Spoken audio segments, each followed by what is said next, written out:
আমরা সাধারণত 50 ওভারে খেলাতে 266, 267, 270 রান পর্যন্ত করতে দেখেছি এবং এটা নর্মাল স্কোর বলা চলে এবং এই রান করেও কিন্তু 50 ওভারে জিতে যায় অনেক টিম।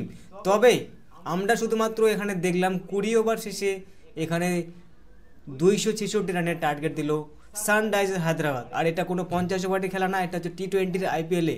এবং এই খেলাটা দেখে মনে হচ্ছে যে এটা আইপিএল নয়, এটা হচ্ছে কোনো একটা বিশ্বকাপ। মানে যেমন 2023 সালে এই বিশ্বকাপে যেমন অস্ট্রেলিয়া পারফরমেন্স করেছিল, সেমনটাই পারফরমেন্স আমরা দেখতে পেলাম কালকের ম্যাচটাতে সানরাইজার্স হায়দ্রাবাদের টিমে।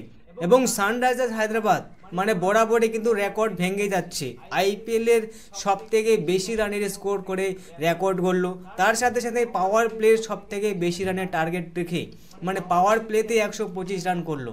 এই অবস্থায় কিন্তু বিশ্ব রেকর্ড করলো সানরাইজার্স হায়দ্রাবাদ। এবং প্লেয়ারটার নাম হচ্ছে ট্রেভিস হেড। ট্রেভিস হেড কিন্তু 32 বলে এখানে 89 রান।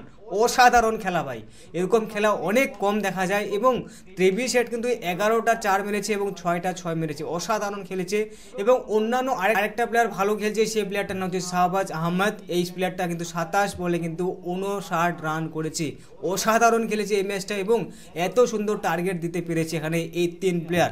এবং দিল্লি ক্যাপিটালের কথা আমি যদি বলি, একটা প্লেয়ার কিন্তু ভালো খেলেছে, এই প্লেয়ারটা সেরকম বরাবরই ভালো খেলে না, তবে এখানে কিন্তু সানরাইজার্স হায়দ্রাবাদের বিপক্ষে কিন্তু ভালো খেলেছে এবং এখানে 18 বলে 65 রান করেছে, অসাধারণ খেলেছে।